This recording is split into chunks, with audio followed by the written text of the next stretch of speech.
Hey, Uncle Lou. Hey, Georgia fan. Didn't want to let you down here. Sorry, I got stuff to do being in high school. I mean, no excuse. I should have probably made a video last night, but it didn't happen. We still got 3 days to the game. I will come out with a video tomorrow. I promise. Friday, I will not. I got a game. It's going to be late. I got to get up early to go to the game, so it's not going to happen. All right? So you guys can say all you want then, but Friday, there will be nothing. Friday, there will be nothing until after the game Saturday, after tomorrow, from me. Okay? Maybe comments and stuff, but nothing for video. So, now with that out of the way. You made an interesting point earlier, Uncle Lou. Every year back we've played against this year, with the exception of UCF, who Willie Stanback's not having the year I thought he would. We have not done well against the run. FCS bag Zach Zenner, he's going to be the all-time FCS leader in rushing at the end of the year, yeah, he'll get his yards, but you're right. I mean, probably shouldn't give him 100 to him. Kareem Hunt got 75 of his yards after it was 35 to 14. So, I mean, you're not really concerned with the run at that point. It's more the pass. You're worried about getting you back in the game. Tevin Coleman destroyed us. You're right.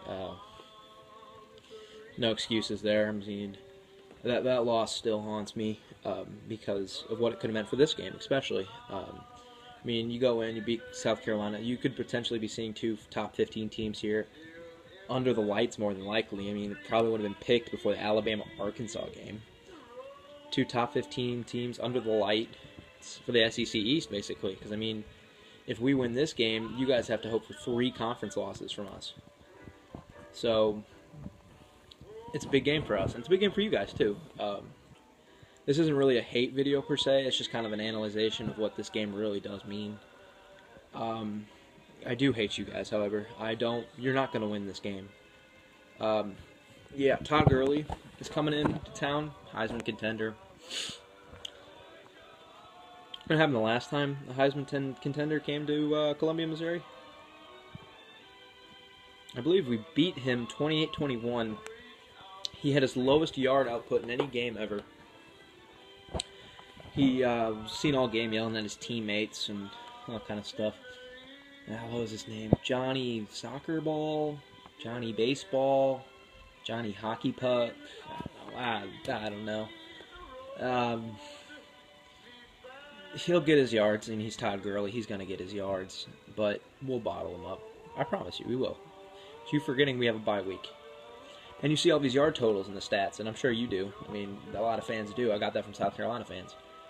Dave Steckel preaches a bend but don't break defense.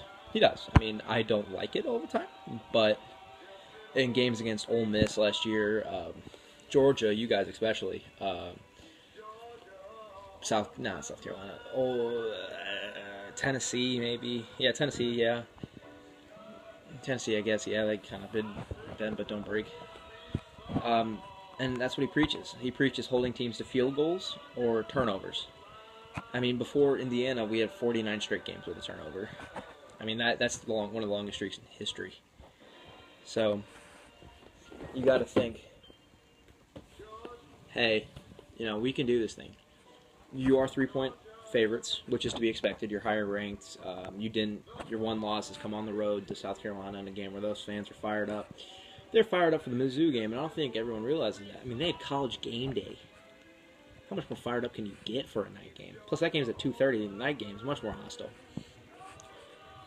I'm kind of disappointed that I hear that the Georgia AD wanted a day game because you guys played on the road last night. And Mark Richt was like, "Oh, well, we won't get back till 6 or 7 in the morning on Sunday, so we want to play an 11 o'clock game."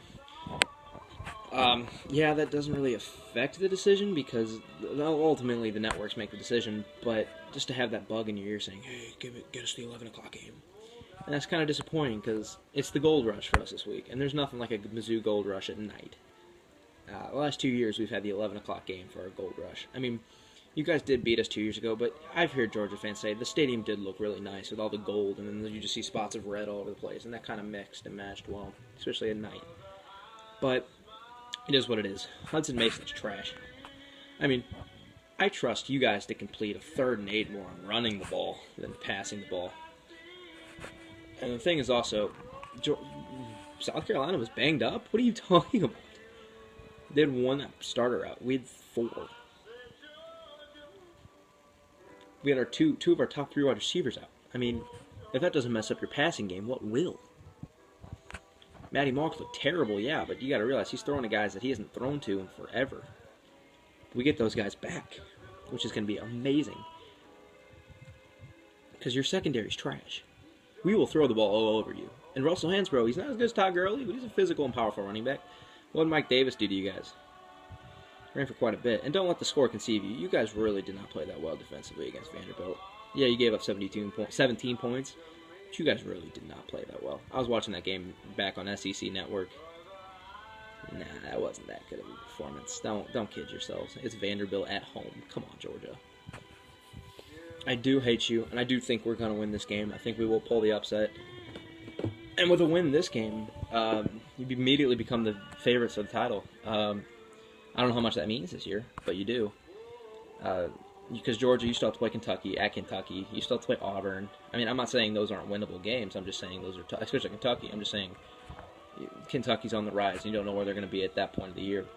But that also doesn't mean Mizzou's out of the way. I mean, we still do have to play Kentucky. We have to go to Florida. We have to go to Tennessee. We have to go to A&M. We have to go play Arkansas. So, from both ways, even if the loser of this game is going to be climbing out of a hole, but it's not an unbearable pit hole.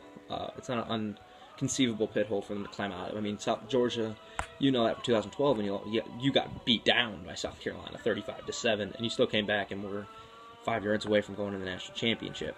I mean, that's not what's going to happen this year, but... So, I mean, it's going to be a great game. I'm looking forward to see how many Dog fans are down there, because it is an 11 o'clock kickoff. That's going to be interesting. But, I'm sorry, this really wasn't a hate week. It was kind of disappointing. I really didn't plan on making a video tonight. I'm tired.